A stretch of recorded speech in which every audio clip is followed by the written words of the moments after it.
Uh-oh. We Welcome lost to the Noah Best right on. Overall Show. Noah disappeared. That was weird. Andy's back. Hey, Welcome to the Best Overall Show. I'm Noah. This is Joe. Say hello, Cass. hello, Kath. Oh, yes. I get it every time. This is our last show of a lot of things. This is our last show of the season, of the 40K competitive season, capped off with LVO. This is our, I guess maybe this is like the first of the next season, but this is the last of our season. This is our last episode on the Best in Tabletop Network.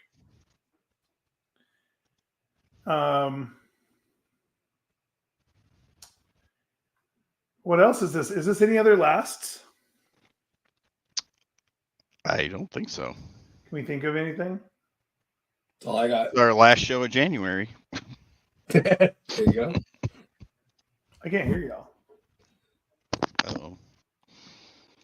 I can hear you just fine, Joe. Okay.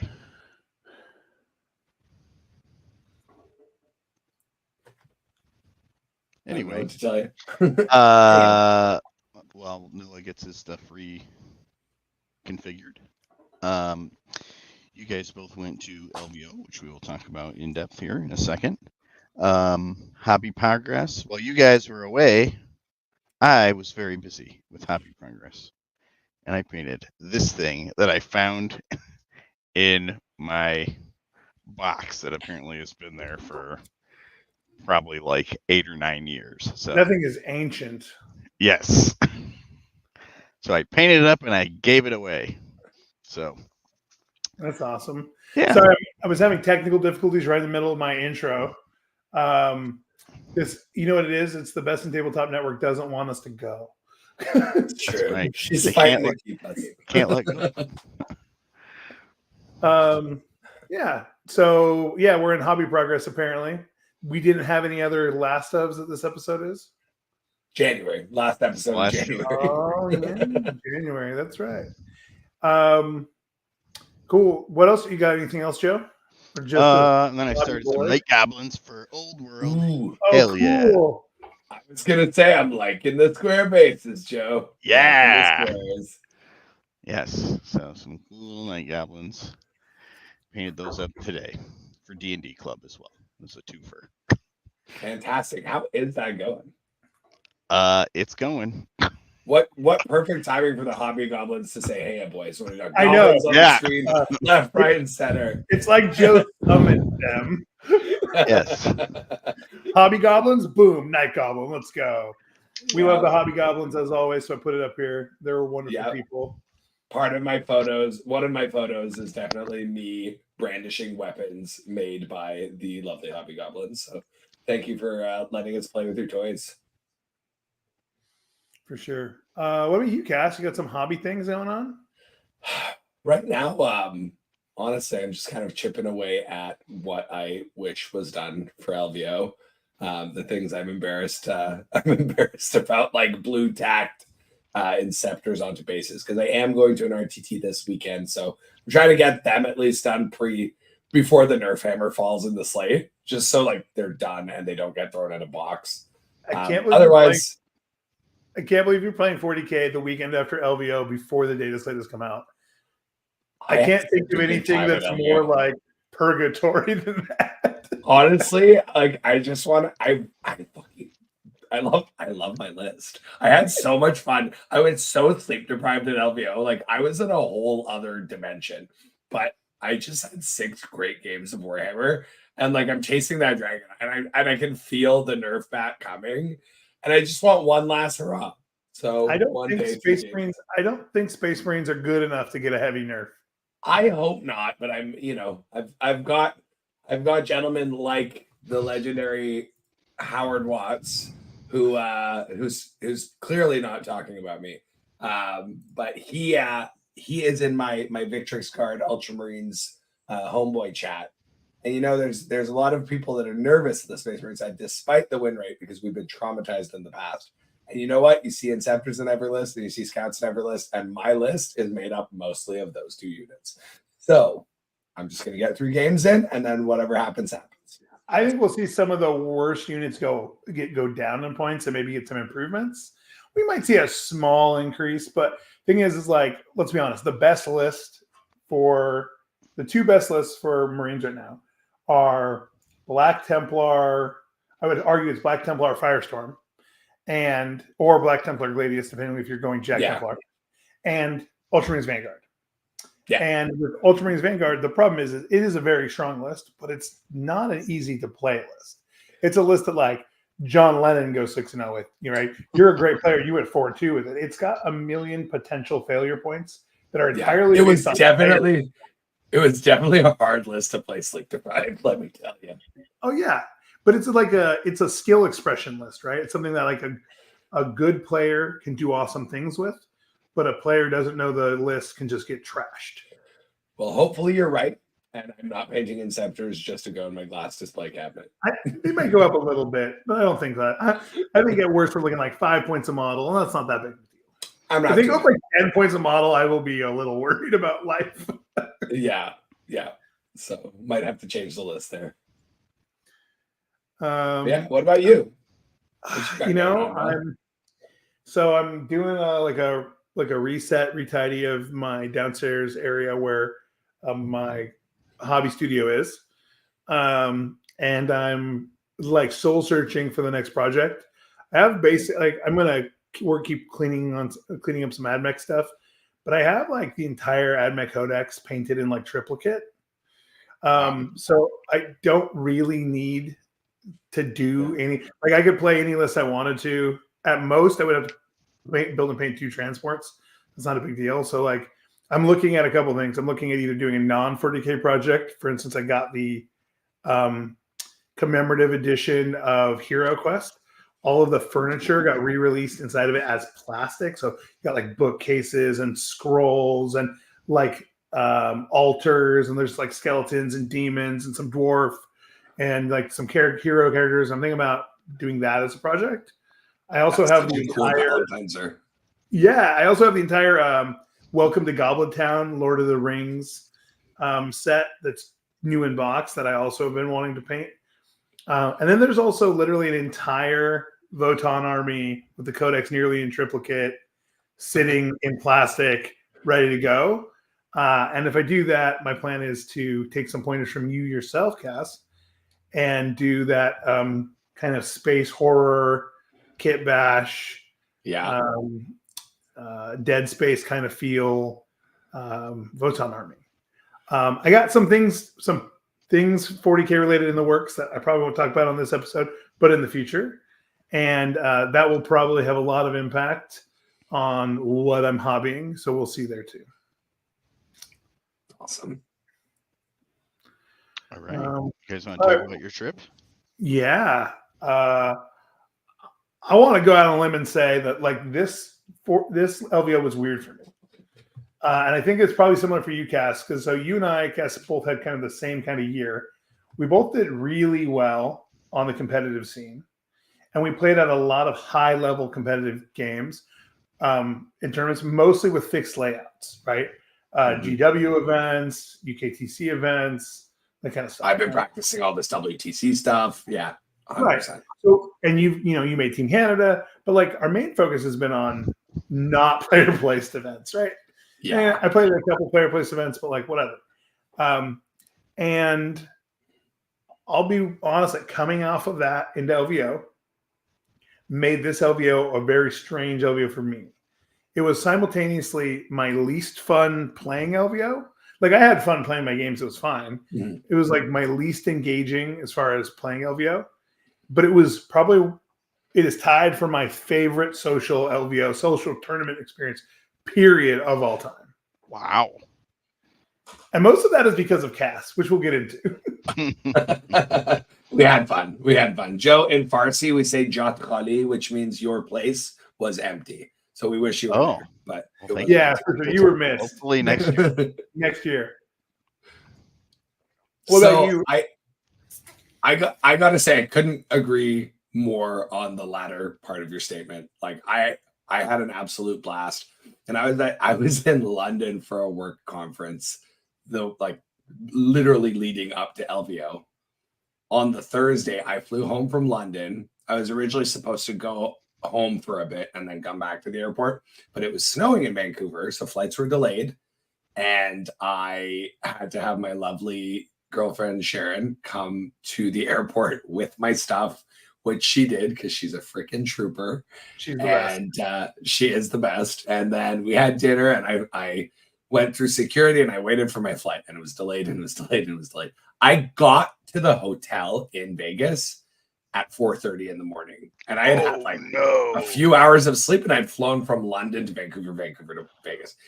I was like beyond tired. I hit that point. One of the photos that I sent out for this is like literally just me with the light gone out in my eyes. But that's like how I was like, fuck it, let's go. And I just kind of walked into the hall, rolled in with my army, and was like, let's play some Warhammer. So I was just dead tired, but like the social side of it was absolutely phenomenal and amazing. And I love Noah and our friends. I saw so many of my friends there. So many of my friends I didn't see that was hard. Like going into this LVO, I was like, so-and-so's not going to be there, etc. I wasn't the only Art of War member there, but I was the only Art of War member in BCP. I'll say it that way, which was a trip. But, wow, I went in and I accepted that I wasn't going to do as well as I could had I not been sleep deprived as all hell. And I just had a blast. Like, I lost my first game, and then I won the next two. And then the next day I did the same thing. I lost my first game, and then I won my next two. And honestly, like, I just had so much fun. The player place was weird. Honestly, my biggest challenge with that, Noah, was getting all of the terrain on the goddamn table. But my army kind of doesn't really care that much. In fact, the lack of decent terrain kind of helps me out. So it didn't bother me too much. And I find it absolutely breathtakingly hilarious that this was literally the best I've ever performed in LVO. You did good. You did good. A list allowed for some skull expression for sure. Absolutely. Thanks, Sean. You got some pictures? Oh yeah. So that was our end cap. So, well, if we went all the way to the end, at the end of LVO, after award ceremony, we were super like, just needed like a reset. We went and I think we grabbed some food right before ceremonies, and then we went straight to Area 51 or Area 15. Area 15. Which is like a mall kind of art exhibit thing. And there was a thing called Omega Mart, which is all this trippy, like capitalism commentary, art weirdness, transdimensional horrors from the great beyond kind of Walmart situation. And that was me in a very good mood, hanging out with some very wonderful people, doing some very weird stuff. Well put, my friend. Because I've had to like explain Omega Mart, the experience, to people, and it's so weird. You're like in this weird grocery store, and then you open the freezer door, and you're like in another dimension. It's amazing. It was weird. I've heard of that. Yeah, you go through all these like tunnels and secret rooms and stuff. Exactly. Oh, okay. I've heard of that. It was wild. All right, we got another picture. Let's see what's next. We'll follow. This is also the classic Noah face. Oh yeah, I love Noah face. The Domo face. Oh, Domo face. That's all right. the Domo face. The Domo do. So I think I've told this. Like my last name is Dome. So my wife would call me Domo after the Domo-kun, the little brown guy who's always yelling with his mouth open. His little brown cartoon character, like a little fuzzy brown monster. And then when I got into computer security, which is my career, I was learning all these things like lock picking and hacking and all this stuff. My wife looked at me and says, "Domo do good, Domo don't." And then that's like Domo do good. That's my gamer alter ego, And then at this trip, you definitely coined a couple of phrases. I'm not going to repeat some of but Domo do Warhammer, Domo do sleepy, Domo do some other things, Domo do drinks.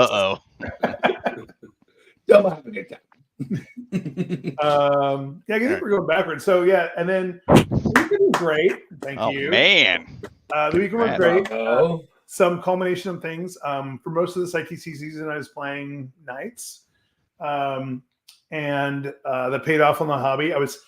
like 60 points behind Brian Jones for best Knights because I didn't bring Knights to LVO. I will say I think Brian Jones went 5-1. So much congratulations to someone taking Imperial Knights to such a good finish. Me and Brian have been neck and neck all year, and he's an outstanding, phenomenal player. So he did good. And an absolute gem of a human being. I love Yeah. He and I do not agree at all on how to play Knights, but we both have done very well with them. So like whatever, it shows that even a shallow codex like Knights has options. And then I took best admech, but it's a dubious honor because I was 293rd place with a 3-win, 2-loss, and a tie. But it was the best admech. Oh, at the tournament. At the tournament. Okay. Yeah. Gotcha. And then what's cool is this year. They announced that every winner of your faction, hobby, and performance will get a digital copy of every digital release for their game system for the entire year for free. And then the winners of the ITC and the winners of the ITC hobby are getting a copy of every single release, including physical models, for their game system. So for 40K, right? Or whatever it is. Oh, wait, what? For their game system? So, for instance, like Manny Chima, who already gets it because, he's a whatever, but will get a copy every time GW releases anything for 40K, a Primarch, a Codex, a supplement, whatever. He'll get a free version. Yeah. Same as Matt Aaron, who won Hobby Track. Congrats to Matt Aaron, by the way. Yeah, congrats to Matt, too. And then I'll get a digital version of all the codexes and stuff. Dang.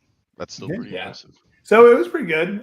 It was a weird, like it's literally like best that Cass has ever done an event at LVO, worst I've ever done at LVO. And it was like a weird, because I was like learning a new list and I had a lot. And the list is very dependent on player skill. Like I lost 2 games because I made a stupid decision. Me and my opponent have agreed. Like, yeah, you should have done this other thing. So it was like a lot of learning, and it was a little bit of a slog playing 115 models and ending within time every single round. To push around. It was a lot. You should see my card just like throwing models onto the top of my card. It was atrocity. So it was a little bit of a slog, but it felt like it was a pretty strong ending and felt pretty good at the end. What else we got? Oh, breakfast. Well, this was breakfast on Hatch House a go-go. Was this breakfast on Sunday? Sunday. I think this was Sunday. I think this is I have no more responsibilities or need to use my brain, so let's eat some waffles. Yeah, we made it through 40K. You can see there's coffee and Monster, and you can't see it, but under the gravy is biscuits. And under the biscuits is literally a bed of mashed potatoes. So like it was wild. Yeah. Joe, your face is amazing. Yeah, I'm just trying to figure out what's going on here. French toast, waffles. Yeah. The portions are huge. Okay. All right. Yeah. Nobody got steak and eggs? Come on, that's my go-to. Oh, that was fried chicken. Okay. That is my game against. Oh yeah, that's my setup against World Eaters. The entire World Eaters army is behind that wall. In retrospect, I should have gone fixed. The whole World Eaters army eventually comes out after getting move blocked for a couple turns, and I lost by 4 points. The turn I needed to kill Angron, I rolled nothing but ones. It was pretty rough, but generally it was a really good game. I see you went with the facing the wall outward. Yeah, I made the middle of the table was a killing floor. You couldn't hide anywhere. Wow. Everything he put on an objective died, for sure. I also greatly underestimated my ability to kill World Eaters with this version of the Codex. Shout out to Navy Breachers who killed 4.5 Exalted 8-bound by themselves. Navy Breachers? These like kill team guys? Yeah, dude, they come up. They came up.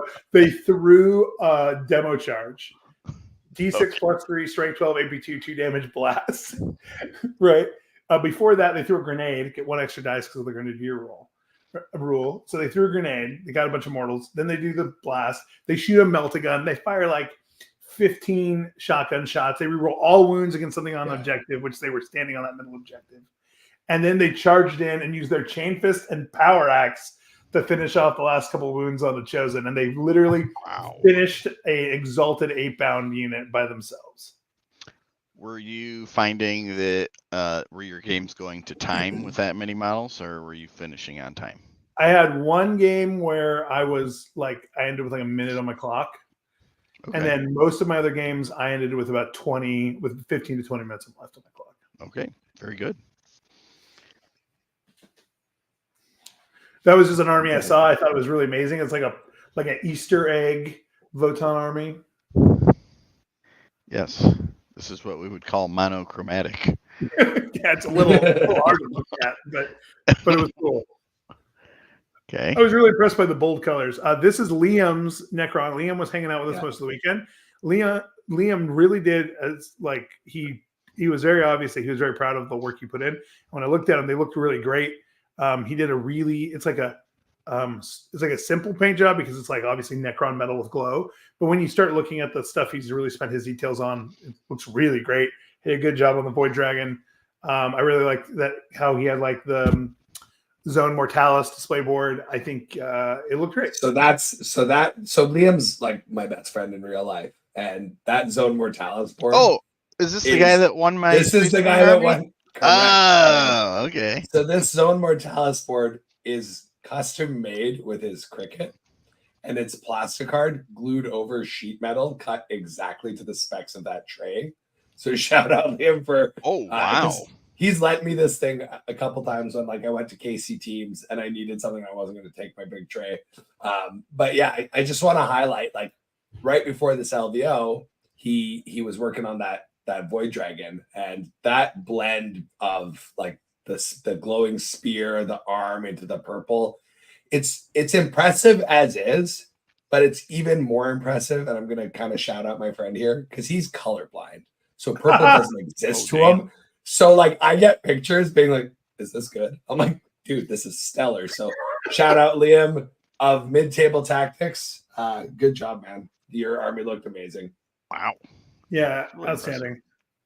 That's like a seed for a future episode right there. Is painting colorblind. Yeah, we need not mad at that. We will have Liam on the show. Don't you worry. Okay. That was just me and Nick. As always, my 40K travel buddy is Nick V. He was the junior member of our team like 3 years ago, and now he's like basically he's always I really like Nick. He's the easiest to travel with, and he's always down for anything, any new experience, any like adventure, and he's also like the most like unstressed person. So we had he came out with me. The rest of the team stayed back to handle the store and a variety of things, and Nick came out with me, and we had a great weekend. He's just a gem. I love him. And also your round 5 opponent. Oh yeah. So me and Nick had to play. To be fair, I'm going to just say this: Nick should have won that game. He made a mistake, misunderstood when objectives left, made some decisions based on thinking the objectives disappeared one turn earlier than they did, which flipped the primary score in a way that he wasn't expecting. He also didn't realize, he forgot to ask, he didn't realize there was a unit directly behind the wall on the objective, and he killed all the other units on the objective, but not that unit. So that made the situation kind of complicated. My army does not want to be shot by whirlwinds for 5 turns straight while getting assaulted by dreadnoughts. Just saying. It's not something I want to participate in. There was a turn where I was set up to kill 3 dreadnoughts, and I killed 0 dreadnoughts. And then I started to eat dreadnought fist.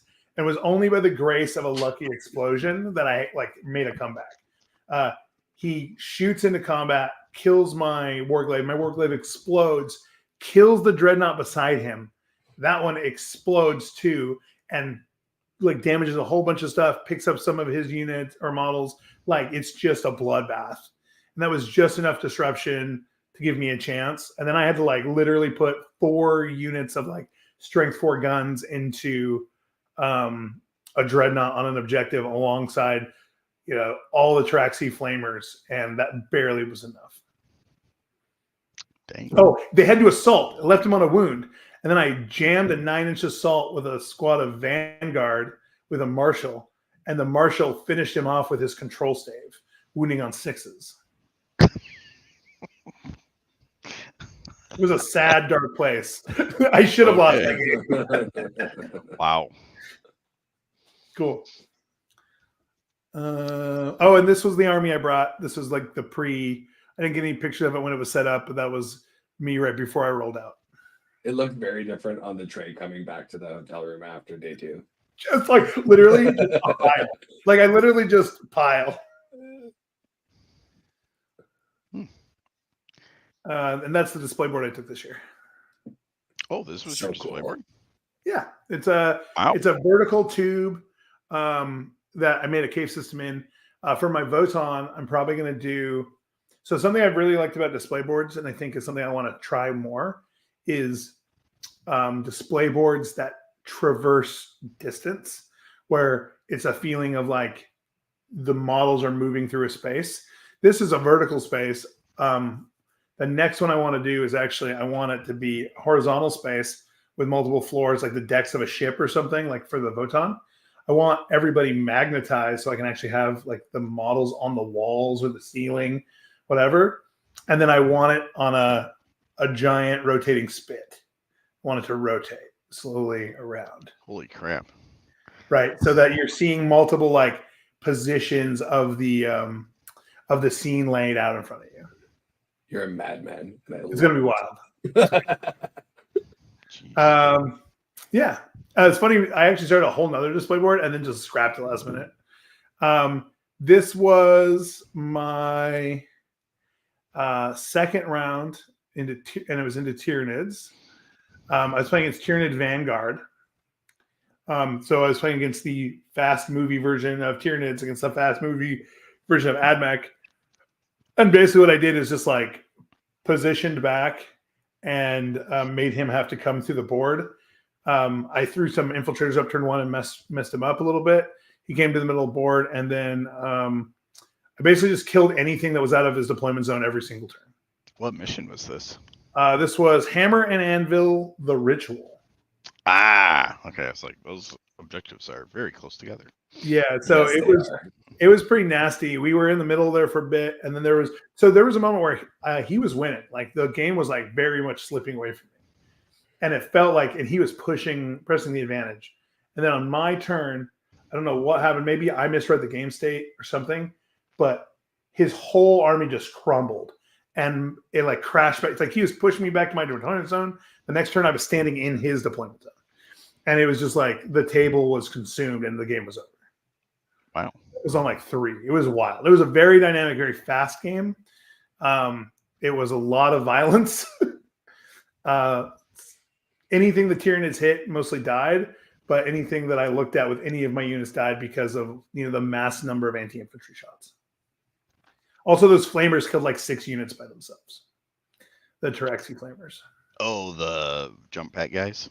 Yeah, they killed like at one point they split and picked up 3 units.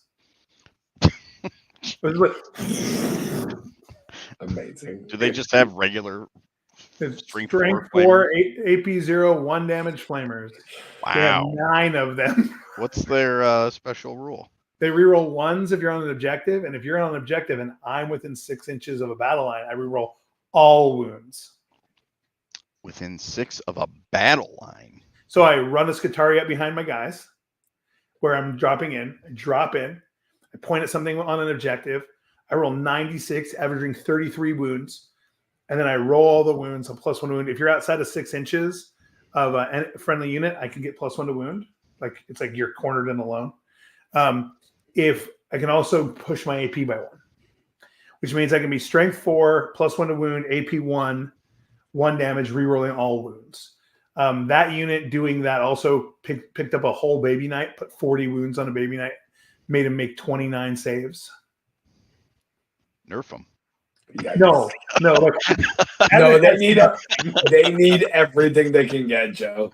There's a rumor that there's a data that the data slate change for AdMech is that so currently how it works is my doctrines have 2 things. One of them is +1, reduce your AP by 1 from shooting attacks if I'm wholly within my deployment zone. And then if you're within your deployment zone, I get +1 to my AP to my attacks if I pick my assault method. The rumor is that it's changed now for that caveat to include no man's land. Oh, so they both get it in No Man's Land? So either way, so whichever one you get. So what it would mean is that those flamers would actually end up being AP2 with the strat. Wow. But we'll see. We're hoping and praying. Next. Another me and Nick picture. You can skip that. Just being weirdos. And we're on to Cass. Go on, Cass. Alrighty. So this was me walking in day one, no You sleep, dead. in You look like an overtired child. I felt exactly. That is I exactly was how I about to felt. throw a tantrum. Yes. And I was just like, all right, let's go play some 40K. I'm checking in, and the lady's like, you checked in on BCP, right? I'm like, I did not. So I had to stand in the I'm an idiot line. I got to chat with a couple of friends there. I won't name them because it's also shaming them. But I ended up pairing off with a gentleman, and then we both kind of went off to get our armies to go to the table. And he like didn't show up for a while. So I kind of was like, I saw Mitch, like, hey Mitch, like, should I go? When should I go up and let the judge know? He's like, Jesus, you should go up now. So I go, and Adam, the head judge, is there. And he's like, what the hell? You were both here at the same time. I'm like, I know. I don't know where he went. So he's like, okay, come back in 10 minutes. If he's not there, I'll just give you a bye. And at this point, I'm like fantasizing about going back to my hotel room and just going to sleep for another 2 hours. So I go, he doesn't show up. I go over, I let them know. He's like, you got to buy. All right, enjoy. And by the time I get back to the table to grab my stuff, my opponent was there. So I'm like, okay, let's play this game. Nice guy. And Peter just was my first game of GSC in 10th when I looked like that. So suffice it to say, I did it wrong. Over some inebriants later that night, Noah educated me on how I should have played that game, and it was literally the opposite of what I did. So kudos. For everyone who plays against GSC, the secret is this, and this is from Tyler Wertel and Mr. McDougall, who is I have been mentored. So I sat down to play GSC against Tyler once, and I said, "Hey Tyler, haven't played against GSC in 10th. What do I do?" He goes, "Never take your foot off the brake, or you lose the game, or off the gas, or you lose the game." So a lot of people think that because GSC have a drop turn, you want to wait for them to arrive and then counter punch. That is exactly how you lose the game. You will never get ahead. So what you have to do is just kind of like take your fist and just ram it through the chest of their army and just keep walking until don't stop going to the wall. Like when I play with knights, I literally turn one as advance everything. So I definitely played that wrong. So yeah, that was game one. I'll quickly, you know what? I'm going to quickly recap my games because I'm looking at the photos I sent you in the order. So that was game one. Game two, we had, I played against a lovely chap named Aaron. Aaron had some CSM. Now, I have been playing CSM as my faction for WTC. So I'm like, okay, I know this matchup. And man, when this list does what it's supposed to do, it is really tough to beat. And so I kind of just picked him off little by little. He made a couple mistakes. I jumped on him, but we had a really great game. And I got to say, his brother Ben came to the table and he was like, I'm the den mother. And he gave me 2 bottles of water and offered me a Kit Kat. Amazing, guys. So just had a great time there. Game 3, day one, was against a gentleman by the name of Jake Gonzalez, who was an absolute pleasure to play. Joe, he was playing orcs. I see that. Playing Squighog Boys.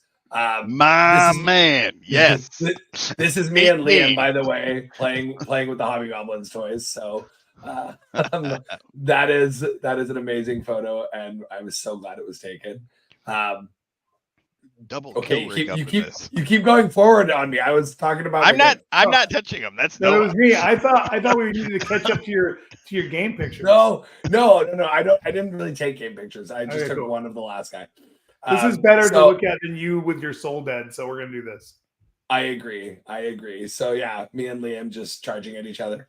But yeah, so Jake Gonzalez with his orcs, with the squig riders and a couple kill rigs. I thank you, Joe, because of you is why I'm so good at this bloody matchup. I had it all set up and he was coming at me. I had like 2 layers of scouts in front of Maz and like a bunch of Squighog boys. And I'm looking at this, and he seems confident because like if he can kill the scouts and shooting, he can charge my Centurions, and that's game. Like I know that. So he's moving all this stuff, and I'm looking at all the shooting he has, and he's got the bombs, quigs, and everything. And I realize, shit, I need to rapid ingress a unit of Inceptors as a third meat wall. And boy, was I right. Maz, when everyone else was done attacking and Maz was left, that Inceptor had 1 wound left. 1 model, 1 wound. I was like, I did the math correct on this. And that basically won me the game. Jake was a great sport about it. We both basically identified that, yep, that was the game right there. And then his dice abandoned him and like really added salt to the wound. But, great player, great time. Is he just walking his flash kits around? The flash kits came in on reserve, but by that point, there was like not much of an orc army to worry about. Can you still like spend a CP and deep strike them? No. that would be in a good index, Noah. Maybe in the codex, we'll see. I don't know, man. These codexes have been worse than their index. So I don't know. Most of these codexes have been worse than their index. But yeah, so that was end of day 1.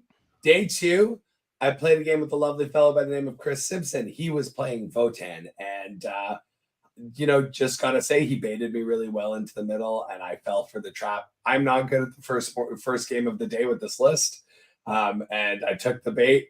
It was a bit of a slog, and I gotta say we ran out of time. This is the only game that we went to time. I wasn't gonna enforce a clock on anyone because I was just so brain dead. I was like happy to not use a clock, but then I was a little taken aback with the fact that we timed out. I had definitely lost the game, and I got a little bit salty, not at my opponent, just in general. So, Chris, I do apologize again because you're an absolute beauty, and I really enjoyed playing with you. He was talking good behind my back to his friends, so I kind of felt like an ass for being a bit salty. So, my bad, mate.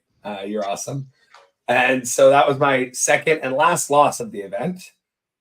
Moving on, I played a gentleman by the name of Sam, I believe, with his Sisters of Battle. We had a Mexican standoff in this mission. It was the one where the objectives disappear, and like I just read the situation right. The last one to disappear was kind of on my side of the board, and I just sparked an aggressor unit on it, a Centurion unit on it, and a scout unit outlining it.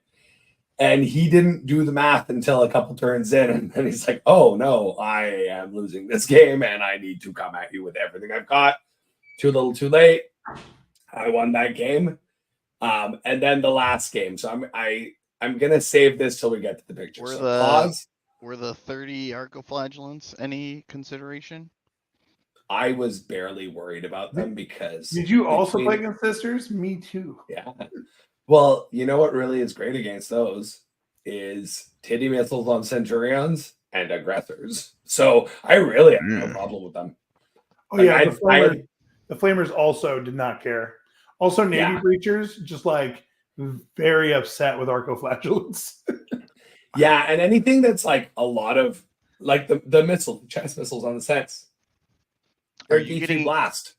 No, you're really pushing these Navy Breachers. Are you getting a commission every time G-Dub sells a box now? I should. So like people don't seem to like understand.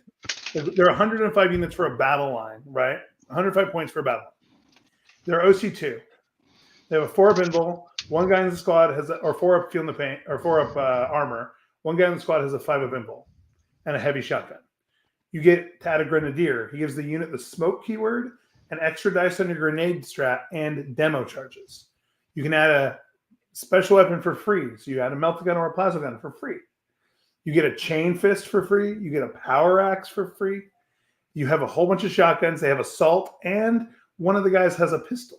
Which means they can do actions in combat. They can do actions when they advance. They have a decent save. And they reroll all wounds against anything on an objective. And a demo charge is 1 shot, D6 plus 3 blast, strength 12, AP2, 2 damage. And when you're rerolling all wounds, you're wounding on 2s, rerolling 1s basically against like 8 bound. And this 105-point unit kills an entire baby knight by themselves a lot of the time. Kills most of a 8 bound unit by itself most of the time. Does a significant damage to Terminators. Does significant damage. Can pick up a whole Chosen squad by itself sometimes. Like that was wild. Because it's D6 plus 3 blast. I mean, yeah, they're hitting them fours, but if you have one spike hit, you're just going to shred your way through things. It's 105 points for something that is fine. It's just a good battle line unit. It's cheaper than most armies' battle line units. And then on top of that, it will just occasionally spike and kill a unit that's worth between 150 and 400 points, depending on what it's shooting. Damn. Yeah. Ladies and gents. It's wildly efficient. Can you buy that kit on its own, or is it still just locked in a kill team box? I had to. Well, I bought the kill team box that it comes with the Road Trader and the Voidsman, but I could only find it in the UK because I was literally in London or in wherever the Warhammer store is, Nottingham. Yeah, I literally went there and like physically bought it from the Warhammer store at Warhammer World. Okay. Do we pay the duty on that coming back over? Yeah, of course. Of course. All right, so I'm gonna pause my games. I'm gonna pause on the games because we're gonna get to that photo, and I want its face on the screen. So let's go to the next photo, if you don't mind. So this is me and the other 2 members of the Art of War ITC team that had made it. That's Finn Decker, captain of New Zealand's ITC team, and we got Matt Morrisoli, the man, the myth, the legend. I took this picture, I think, 5 minutes before those 2 bastards figured out that they had flown across the world and were going to play each other round 3. And one of them was, so that really sucked. I caught the moment right before everything went to shit for them. So sorry, boys. Hope you had fun. And then on the next photo, we've just got the squad, as it were. Yeah, so there's Team Aegis, me, Liam, and yeah, we were having a good time. I'm gonna call Baby Greg, but I'm gonna shout out Baby Greg in the back. So Greg This is Greg just joined the team alongside a couple newer 40K players. Greg's been in for a little while. He's got this great passion for the game. He's really like working to level up his hobby and his gameplay. He did really well at LVO. I think he went 3-3 for his first LVO. He like just great attitude, super cool to hang out with him, push the hobby. He's one of those people who learns from everything. It was really awesome to have him around. He also like lived in Korea for a bunch of times. When we went to Korean barbecue, he like took us gently by the hand and showed us the way. It's fantastic. Wow. Yeah, wonderful dude. Yeah, straight up awesome dude. And then the next photo, so it's a bit blurry because it was a shaky end of the day, but this is Chris. He is the gentleman that commissioned me to paint the Norn Emissary. So I got to deliver that to him. And he was a very, very happy customer. And my proudest part of it was that he actually took a couple of things I did on the Norn and started doing them to the rest of his models. So I impacted his scheme, but Chris, it was absolutely a pleasure. And it was so great to like spend some time with you and get to know you a bit better. And then now we'll go on to the last game and the next picture. So this is my opponent. Yeah. I'm going to call out, we have in chat the captain of Team Mexico for the WCC, and this is their first year as a team. So welcome in. He's here. Hey. Welcome. Hey. So this was my last round opponent, James Chase. James and I had an amazing game. So he was playing CSM as well. Very different than the CSM list I ran, but nevertheless, like kind of unassuming, to be honest. But we deploy. CSM or SM? Sorry? CSM or CSM? Okay. Chaos. So 10 Terminators up in here. We had Abaddon, we had Legionnaires, we had a Hellbrute, we had Obliterators. It was amazing. It was not the chosen list. And we're deploying, and I, up until this game, had gone second every single game. And so I kind of was like, no, I'm going first this game. Wait, pause real quick. Noah, did you go first in all your games? I went second. I feel like it was 50-50. I went second for about half of them, I thought. Because BCP has Kasra on the left-hand side for all of his games except this one, and you are on the right-hand side of all of your games. I definitely did not go first all of my games. Okay. Yeah, there was a couple moments where I really wish I would have gone first. I did go first in all the games that mattered. Honestly, me too. Like, I wish I went first in a few of my games as well, but this was the last game, and I looked James in the eye. I'm like, don't worry about it. I'm going first. And I deployed like an asshole. I was like, I'm going first. No, like, I'm going first. It's gonna happen. And then sure enough, I went first. So got him. I did get him, and like, man, it was brutal. I killed he had a not a Forge Fiend, but the other one, the combat one. And I just murdered the hell out of that. Oh, the Mauler Fiend? Mauler Fiend, yeah. Oh, hell yeah.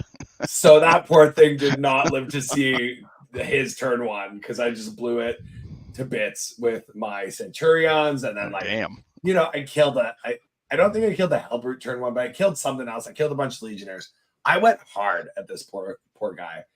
And he didn't even flinch. And he just kept coming at me, kept his game plan, and shot Caligar's unit like almost to death. I think I had 2 aggressors left and 1 Victrix card. Like, it was bloody. I had to retreat after that with that unit back behind a rune to hold an objective and to not die.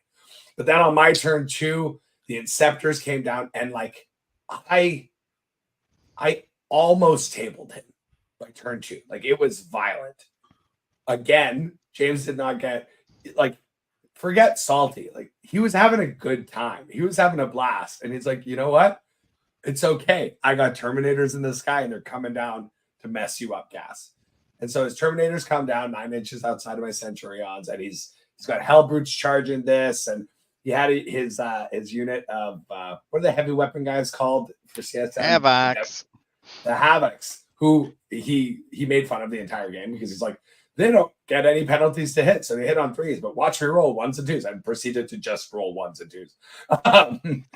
But like, they charged a scout, and they couldn't kill 1 scout over 2 turns. It was hilarious.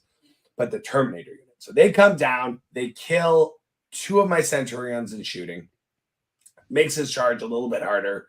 He needs a 10 on dice. And it was a very sportsmanly game. And I told him, I'm like, James, I'm gonna stop you when this is gonna be applicable, and I'm gonna let you not do it if it ever comes up. But hey, this is what I can do with this well-timed feint or whatever, the stratagem I have, where I can fall back as you charge me. And so he looks at me and says, okay, well, I'm charging. I need a 10 on dice.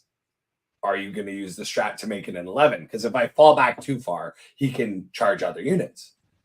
And I'm thinking about it, and I'm like, I can save the CP. And I'm like, I think I'm good. I think I'm good on making it 1 inch worse. He's like, are you sure? Because I'm about to roll a 10. And he looks me dead in the eyes and just says it. And I was like, go ahead. Rolls a 10. And we had a game again.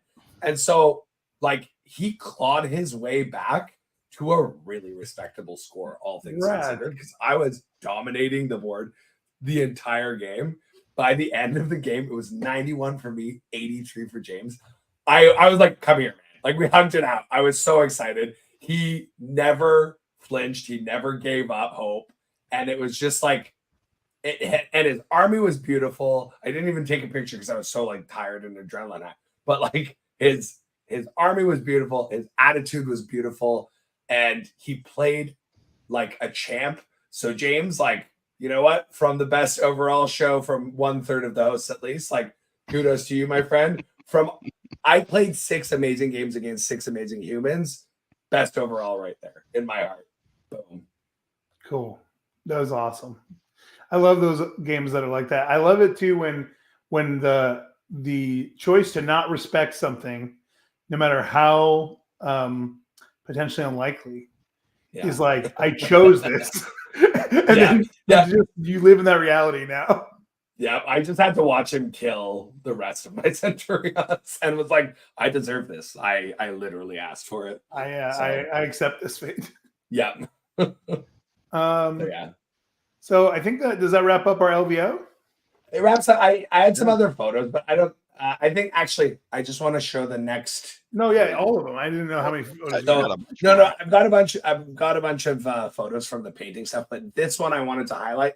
So I didn't get any fancy glass. I didn't win anything for the ITC, but I did come second in Space Marine Hobby.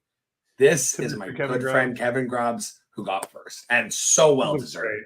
Look at this display tray. Look at the freehand on the dozer blades on those tanks. Like this display tray, and every time I see him, he's like, I added a couple things, and it just gets better and better, and it tells such a cool narrative.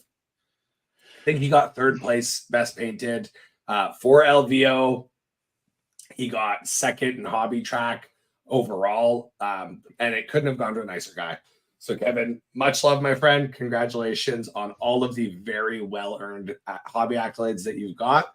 And as always, it was just an absolute pleasure spending time with you and seeing this gorgeous, gorgeous work of art that you call your fourth company, Ultramarines. And obviously, like being an Ultramarine, near and dear to my heart. And yes, he did. He is a hobby goblin.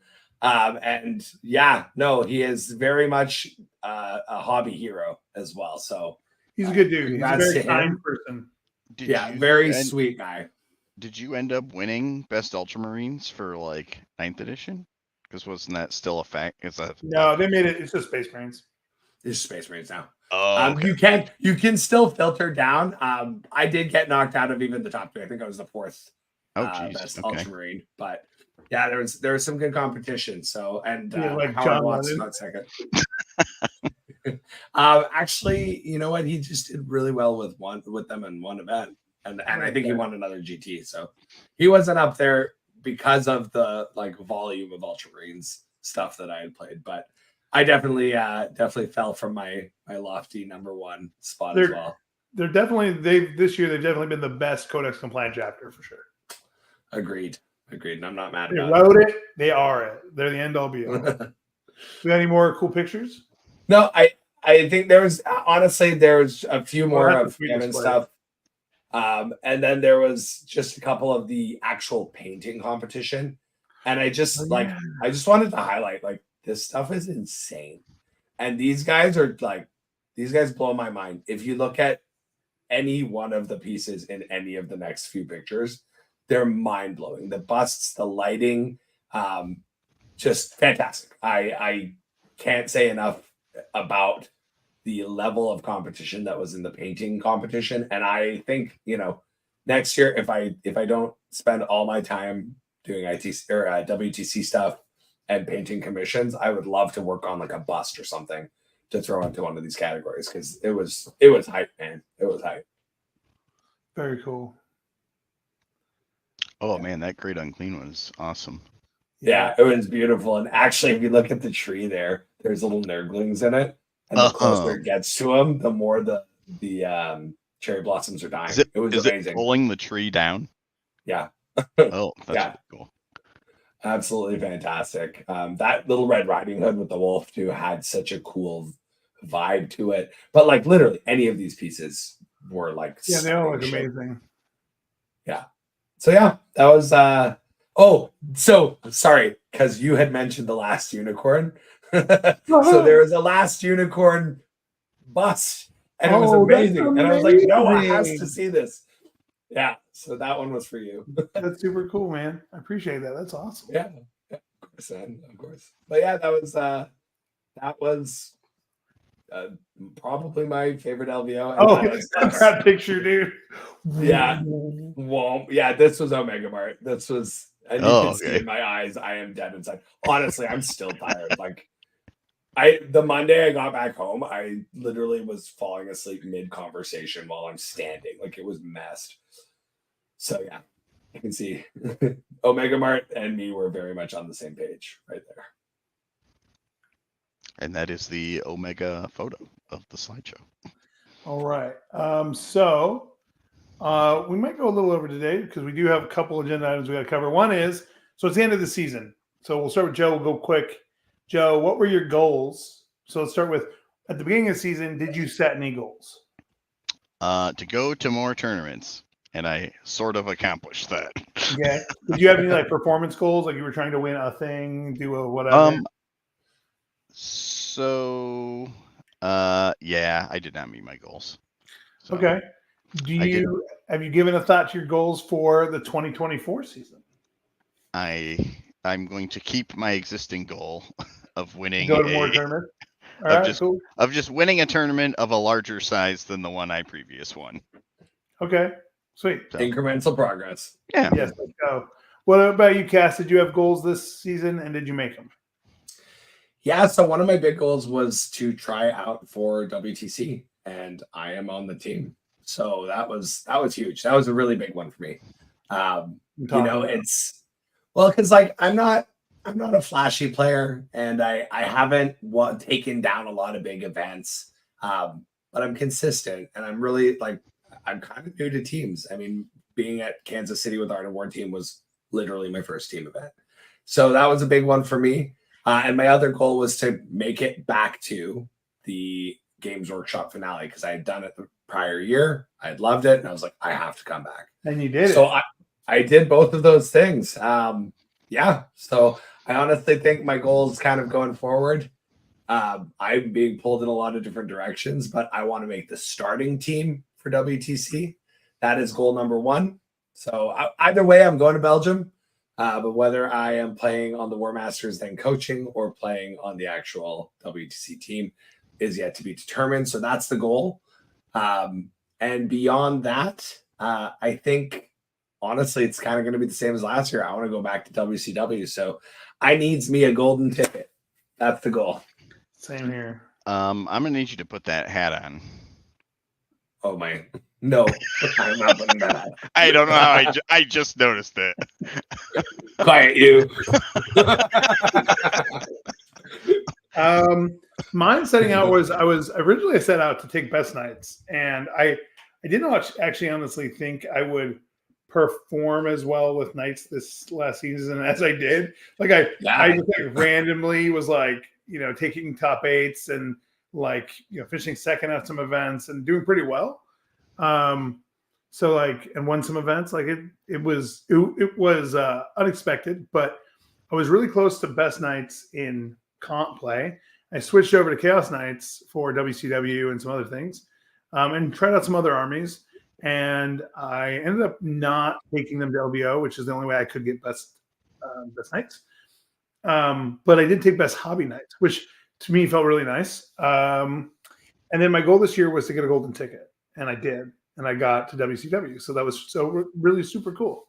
My other goal that year was to join, to make it onto Team America. I tried out, I made it to the final cut, and I missed the slot by, just a couple. I was a, runner up or whatever. So I'm going to try again. So now for my next year, goal is going to be trying out for Team America for next year for sure. But we'll see how this year progresses. I think my goal is to make it back to WCW for sure.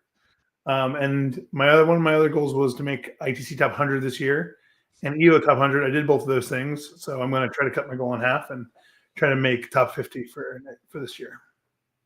Beautiful. Well, you are one of the most determined and tenacious people that I've ever had the pleasure of knowing. So if anyone can, it's not always a good thing. In this instance, it is. So this brings us to our last two agenda items. One is, this is our last show on the Best in Tabletop Network. We came together and talked. We had some options. We decided we do want to continue doing the podcast. We also think we want to put a little more effort and energy into some things around it, and make it more of its own thing. So we're planning on continuing. The hope is by the next episode, we should be on our own platform, ready to go. We're going to, it'll be an adventure. We're going to move over all the podcast content on iTunes and stuff to a new account. We're going to get everything reposted. That'll take some work. But the plan is to continue the show. We just like hanging out too much. I think this show has been a lot of positive in all three of our lives. So I think we just didn't really want to see it go. And I hope, a lot of positive for folks out there who like the different aspects we talk about. Because we don't always overtly say it, but we try to have one of three focus areas on each episode, either competitive play, hobby and painting, or community and sportsmanship. And for me, those three things are why I do this. And those three things are why, at the end of LVO after Omega Mart, I'm exhausted. I'm walking back in the hotel with Noah and we look at each other and we're like, thank God we play Toy Soldiers, because this is the coolest freaking thing that we all have in our lives. And it brings so much joy. It brings such a cool environment. And it just means so much to all of us. So really just happy that we have this show, and we didn't want to lose that. And we didn't want to necessarily try to shoehorn into another existing network if they would have us. We wanted this to be our own thing. And I think we've got the right team for it. And hopefully, we can keep bringing you guys some top quality content. And a shout out to Joe, because me and Cass are both a little apprehensive because we have so much going on in our lives that we didn't really feel like we could tackle the some of the setup stuff. And Joe was like, "No, I got it." And Joe, don't thank me yet. It's not done yet. Joe doesn't have any less going on in his life. He just none. It's that cool. He's just a beast. No, seriously, means a lot, Joe. We love you, and we're all three of us are very lucky to have each other. I'd say. I agree. So that being said, I have one more agenda item. I'm going to drop a link in chat. We've talked about it a couple times. That link is the BCP link to Cascade Clash, which is the event that Team Aegis is hosting on March 8th, 9th, and 10th, which is about 6 weeks out.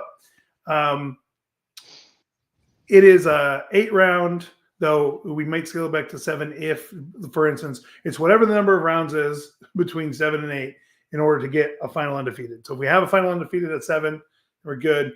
But right now it's currently slated at 8 rounds if we have 150 people. 3 days. We have a couple cool things to announce. One is I've got a local, really great taco truck locked in to do dinners on Friday and Saturday night. So they'll be there on site. There's parking on site. You can show up, hang out, and then get tacos for dinner. We're going to actually do a little something different. We're going to structure our a break at dinner stage so that people can actually go and get their dinner before their last round. So we're going to actually have it broken up a little bit so it's a little easier on everybody. And then we also have on the Facebook page for Cascade Clash, if you search up Cascade Clash on Facebook, we've linked the discount links for rooms at local hotels. So there's they're partnered with the fairgrounds where we're hosting at. There's between 10 and 15% discounts for hotels. And then on top of all of that, we've just announced that we're going to take 20% of our ticket sales, and that's going to become a cash prize pool that is distributed amongst the winners in 40K. We're going to do winners for bracket. We're going to do winners for first and second for paint and hobby. We're going to do, basically someone who didn't give up, who came in last but did not drop, and some other stuff. Best sportsmanship, those kind of things. And so there'll be both product and real actual dollars. And then we have some sponsorship that we'll be putting up, but I'll spoil a little bit that the wonderful people from Team USA are talking to me about sponsoring $250 to hotel reimbursement. We'll get all the official details on that as well. So will be another prize. So there's a lot of really cool stuff coming up, a lot of cool prizes to go with the event. If we can make 70, 80 people, get to a point where we can fire with a reasonable number of rounds, we can do it again. We're going to do a team event then in October, and then every year we'll have a team event and a singles event in between March and October doing the same thing. And it'd be a really big thing for the community because the Northwest doesn't have this event in the U.S. right now. Yeah. We don't have something like this. There's also Magic and a whole bunch of other things going to be going on there. There's a big Malifaux event going to be going on there. We're going to have a Commander event where you win a 30th anniversary a Black Lotus worth $4,500. There's a lot of cool stuff. And So- bring your best hobby game because I'm paint judging. And Oh yeah, and Cass is our hobby. So the last thing I'll talk about is we're doing hobby a little differently. How hobby works is there's going to be a sheet available for you to print off or show up and fill out in person. That is going to be a self-scored rubric where you can have where there's writing areas where you can like describe what you did, those kind of things. Then your judge is going to come up, is going to go through it, look at yours, read your writing, do their own analysis, and then you'll have 2 scores. And if you have an issue with the score, you can set up time, talk to them, and then it can be modified by as much as basically either a minimum of 1 or the half of the difference between the score your judge gave you and yours based on the judge's discretion after discussion. So if you think it didn't work out, like you think something was misassessed, you have a chance to have that recourse. And then we'll have them all posted in a spreadsheet so you can actually see what your score was and what your ranking was from the get-go. So there'll be none of this like, I don't know what rank I am. The moment we have the scores done, you'll know who's in first for hobby. So I'm excited. Please write legibly on your hobby sheet. Yes. Or fill it out on the computer before you come and print it out if you can. Cool. That's what I got. Any closing thoughts, statements from you wonderful people? Excited for the new format. Me too. I'm excited for the data slate, which hopefully will come out eventually. Oh, man. And then the other thing I will say is because they're in the chat and they're wonderful and they always got our backs is Hobby Goblins are amazing. We love y'all. Thank you for the support. Thank you for being around. If you haven't checked out their YouTube, you should go check out their YouTube. They're doing great. Absolutely. Art of War also. Obviously, Cass is a member of Art of War. Go check them out. And then, if you're in Michigan, behave yourself. There you go, Joe. There's yours. Thank you. All right. Catch y'all later. Thank you so much. Take care, everyone. Thank you all so much. Bye. Bye.